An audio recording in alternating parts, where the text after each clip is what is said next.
Most Indian farming runs on a relentless 90-day stopwatch. You clear the land, plant the seeds, wait for the monsoon, and harvest fast just to secure cash for next season. It's a grind of intense manual labor. Even a successful yield of wheat or maize leaves farmers dealing with marginal cash flow after paying for seed and fertilizer. Staple crops like rice demand back-breaking effort and continuous heavy irrigation just to keep the paddies flooded throughout the season. Parallel to this seasonal cycle exists a hidden tier of agriculture. It operates on a timeline measured in decades rather than months, yielding generational wealth instead of temporary survival. Massive high-value tree plantations represent a distinct alternative asset class. They function on industrial scales, prioritizing long-term capital appreciation over immediate liquidity. Mahogany and Sandalwood, known locally as Chandan, function as 15-year biological fixed deposits. We are opening the ledger on these two trees to determine exactly how much capital it takes to get them into the ground, and if the final payout justifies 15 years of waiting. Transitioning from empty land to a high-value plantation begins with acquiring hundreds of premium saplings per acre. To prepare a single acre, a farmer must cover baseline costs: deep plowing, installing drip irrigation, and initial fertilizers. For a mahogany plantation, the ledger expands to include the cost of purchasing high-grade, authentic saplings. Sandalwood introduces a major complication that alters the cost structure. Its biological classification is that of a semi-parasitic tree. Under the soil, Chandan roots cannot pull enough nutrients alone. To survive, they must physically attach to a host plant's root system. This doubles planting complexity.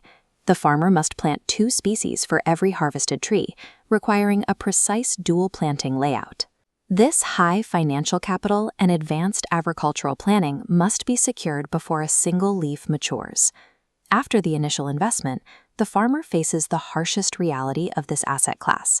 Capital is completely locked with zero interim revenue for 12 to 15 years. Over a decade, operational costs climb as the farmer pays for ongoing maintenance, water, and labor, while the revenue line stays perfectly flat at zero. As the trees approach maturity, they face a severe external risk. Mature sandalwood in particular attracts sophisticated smuggling networks. Protecting the biological asset requires expensive physical security measures, including heavy perimeter fencing, high-tech surveillance, and armed on-site guards. Keeping the trees alive and unstolen for 15 years serves as the ultimate barrier to entry that filters out average investors. By year 15, the trees reach maturity and the commercial logging phase begins. Mahogany is valued by the cubic foot, with buyers paying premiums for its high tensile strength and deep color. This timber feeds the global luxury furniture and architectural markets, where demand remains consistently high. Sandalwood is evaluated by an entirely different metric, the kilogram. Buyers are focused exclusively on the dense heartwood at the center of the tree. Chandan heartwood is used for highly lucrative extractions, providing raw materials for global perfume, essential oil, and pharmaceutical industries. These trees bypass local food market pricing, plugging the farmer directly into the supply chains for lucrative international luxury commodities. Our financial ledger maps out the final audit. We subtract 15 years of labor, security, and irrigation from the mature harvest sale price. This balance sheet reveals profit margins that dwarf traditional agriculture, scaling up at peak commercial value. Because a single acre of mature trees can fetch millions internationally, the final harvest revenue absorbs the decade-long maintenance costs many times over.